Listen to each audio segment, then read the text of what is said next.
मानवी शरीर. बरोबर. मानवी शरीर म्हणजे आपलं जे शरीर आहे त्याच्या आपल्याला प्रत्येक अवयवाची माहिती असणं गरजेचं आहे. बरोबर आहे. तर आपल्या शरीरामध्ये मुख्य 2 प्रकारचे अवयव असतात. कोणते बरं? एक म्हणजे बाह्य अवयव आणि दुसरा म्हणजे अंतर्गत अवयव. बाह्य अवयव आणि दुसरा म्हणजे अंतर्गत अवयव. आता मला सांगा, बाह्य अवयव म्हणजे काय असतं? की जे अवयव आपल्या डोळ्यांना दिसतात, जे आपल्या शरीराच्या बाहेर असतात. बरोबर आहे की नाही? जसे की हात, पाय, डोके, डोळे, नाक, कान. बरोबर. आणि दुसरं म्हणजे काय? अंतर्गत अवयव. तर अंतर्गत अवयव म्हणजे असे अवयव की जे आपल्या डोळ्यांना दिसत नाहीत. जे अवयव आपल्या डोळ्यांना दिसत नाही. बरोबर आहे. फॉर एक्झाम्पल आपला मेंदू, जठर, आतडे. बरोबर आहे. हृदय, फुफ्फुस. हे अवयव आपल्या डोळ्यांना दिसतात का रे? नाही. तर ते अवयव काय झाले? आपले अंतर्गत अवयव झाले. बरोबर. तर याच्यामध्ये पण आता बाह्य अवयव आपला मेन काय आहे? आता हात आहे. आपण ह्याला काय म्हणतोय? हात म्हणतोय. बरोबर आहे. पण मला सांगा, ह्या हातामध्ये पण भरपूर अवयव आहेत.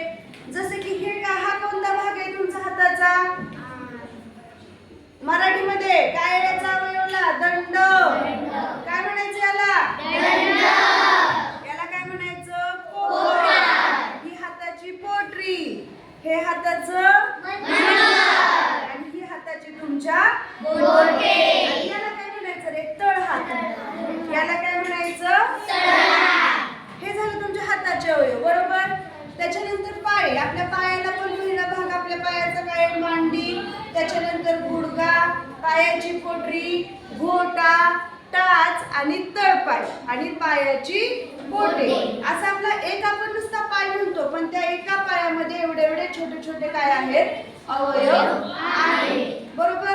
आता वरचं आपलं काय राहिलं? डोकं. डोकं म्हणजे हा वरती दिसतोय तो भाग आहे, पण डोक्याच्या आतमधलं आपल्याला काही दिसतंय का? नाही. तर आपल्या डोक्यावर कोणते कोणते अवयव आहेत? डोळा, कान, नाक. अजून काय? कपाळ असं म्हणतात, त्याला कवटी म्हणतात. ते आतमध्ये असते. वरून दिसते का? नाही. हे बघतो वरती काय आहे? स्किन आहे. बरोबर. आता डोकं आणि हे आपलं खालचं काय आहे रे? शरीर आहे. या शरीराला दुसरा शब्द काय वापरलाय आपल्या विज्ञानमध्ये?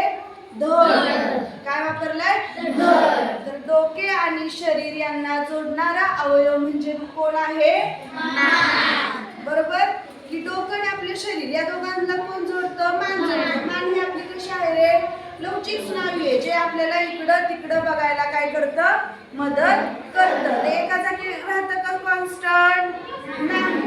बरोबर आहे. अशा प्रकारे आपलं हे काय आहे? मानवी शरीर आहे. अजून खाली आपले पोट आहे. पोटामध्ये आपल्या काय असतं रे? जठर असतं. जठराचं मेन कार्य काय आहे? की अन्न पचवण्यासाठी मदत करणे. बरोबर. त्याच्यानंतर आपल्याला किडनी असते, पण किडनी हा मराठी शब्द आहे का? नाही. किडनीला मराठीमध्ये काय म्हटलं जातं? वृक्क. काय म्हटलं जातं? वृक्क. बरोबर. आता त्याच्यानंतर आपले 5 ज्ञानेंद्रिय आहेत. बरोबर आहे. कोणते कोणते 5 ज्ञानेंद्रिय आहेत आपले? डोळे, नाक, कान, जीभ आणि त्वचा. त्वचा आपल्याला कशाचं ज्ञान देते? स्पर्श ज्ञान देते. कशाचं ज्ञान देते? स्पर्श ज्ञान देते. बरोबर.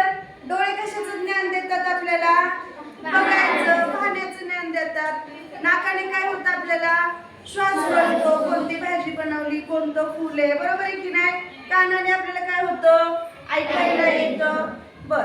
मला सांगा, जीभ कशाचं ज्ञान देते? चवीचं ज्ञान देते. आता सगळ्यात मोठं ज्ञानेंद्रिय कोणतं आहे आपलं? तर त्वचा, जे आपल्या पूर्ण शरीरावरती आहे आणि ते पूर्ण कशा सगळ्यात मोठं काय आहे?